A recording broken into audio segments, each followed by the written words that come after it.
Welcome to Practical Access. I'm Lisa Dieker.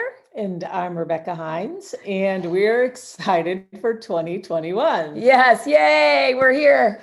Finally, for those of you who don't know Lisa personally, I will tell you that when she's been cooped up for a long time, she gets really, air quote, energetic. So I can't wait to hear what we're going to talk about today, Lisa Dieker. Well, I think we're going to talk about today, with all this energy, season 4. So I think we're kicking off kind of a new, I don't know, you had a great word for it. What was it you called it?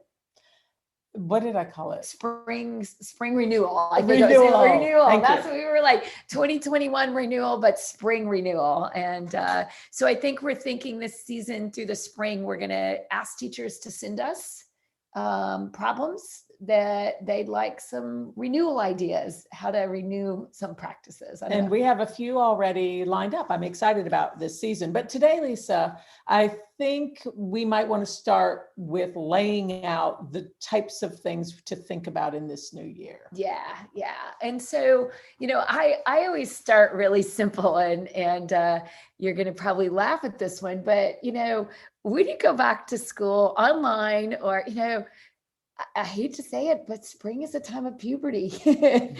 And I know that happens all year, but especially as we think about spring break, kids who are kind of heading into puberty get really antsy. So I always kind of say the first thing I like to do when I come back from that holiday break is look at kids' shoes. Are they too little? Is their desk too small? Did their face break out in acne and they're, hiding their face? Are they squinting a little more because their eyes are straining? I think it's a great time in renewing.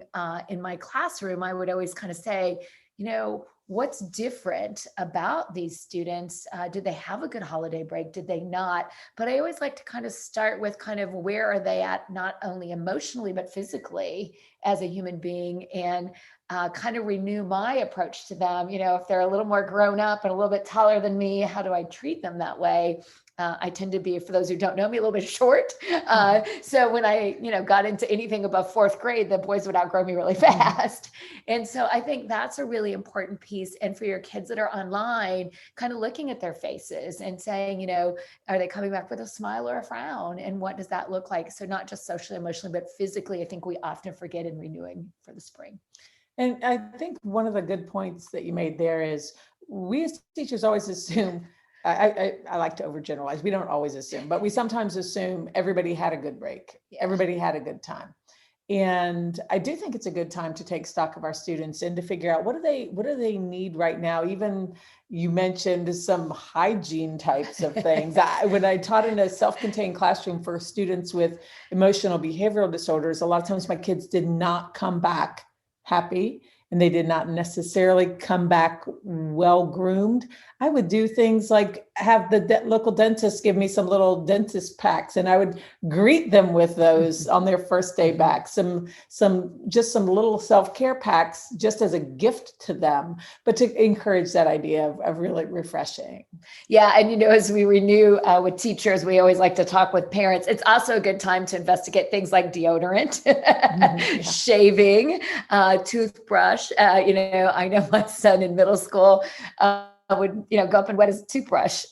Pretty sure he never brushed those teeth. And we have the dental bills to show that. So, it's those kinds of things that I think as we go into the spring, and we are excited to see maybe a future happening that will be in the positive, but I think it's a great time to renew. My other one that I would just do too is, as I would come back in the spring, I would really do a new inventory, especially if you have new students, of what are my kids' strengths, So I love a site called thrively.com where you can do a 30-minute strength profile of your kiddos, or you can do like a site, CITE, learning style inventory. And we know the research on learning styles and all of that kind of doesn't have a lot of credence, but when you get to do what you like, ask me to be quiet and sit in a corner, not going so well. Ask me to read a book quietly, and I'm all over that. So again, knowing your students' strengths and not just saying, I think I know them, not only reading looking at their profiles, but I have one other quick suggestion there is do a flip grid.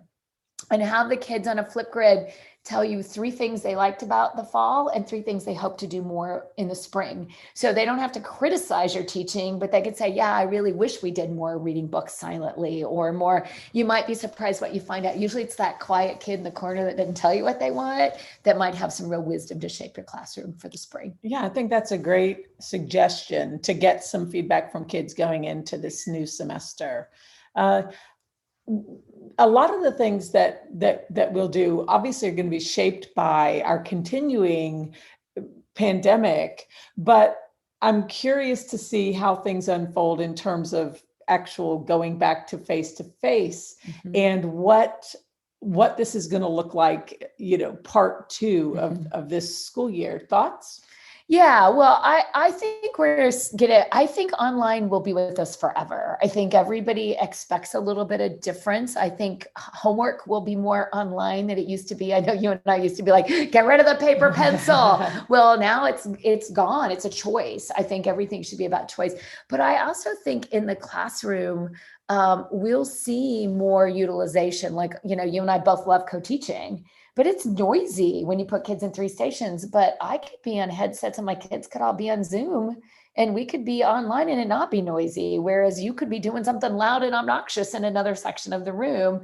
So I think that we're going to see not only more hybrid, but I think we're going to see a hybrid here to stay, even when we can hug each other and be in a room together. I definitely agree with that. Wow. I don't see this going away, at least the opportunity of it. And the other thing that I think almost everyone who is forecasting what's going to happen in the future of education, from educators to business leaders, personalized learning is here to stay. So a student conceivably now has ways that we have seen and even vetted in some cases that a student could be working on a 4th grade level, even if he's in 11th grade, if that's his need. And conversely, if you have a 4th grader who could be working on 7th grade content, I think we now really see that there are ways to deliver opportunities. And that doesn't mean that we have to place kids in a bunch of different separate settings. It just means that we need to utilize the technology that's available to customize and to really personalize for every learner. And I think that's our biggest challenge going into this next semester, not because it's going to change significantly what we do the rest of this year, I think, but as we position ourselves for the future, I think personalized learning should be at our forefront of our thoughts. I have been really kind of on a mantra of saying, look, the biggest mistake we made is we gave kids computers and we forgot to personalize and individualize them.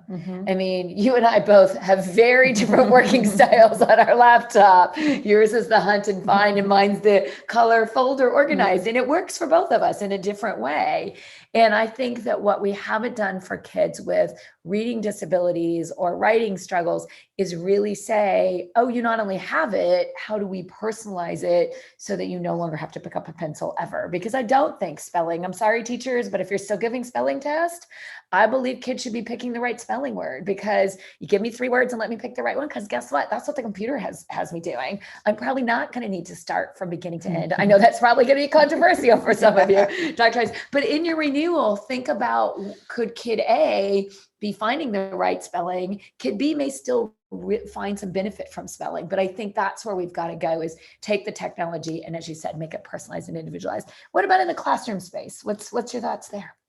If I were returning to a traditional classroom this semester, the first thing I would do is to look around and make decisions about how my classroom looks in terms of things that are small, like colors.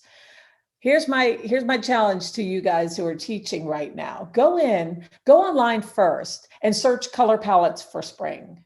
What's new? What's fresh? What do people want to see right now? There's a psychology of color, Lisa, as I know you know.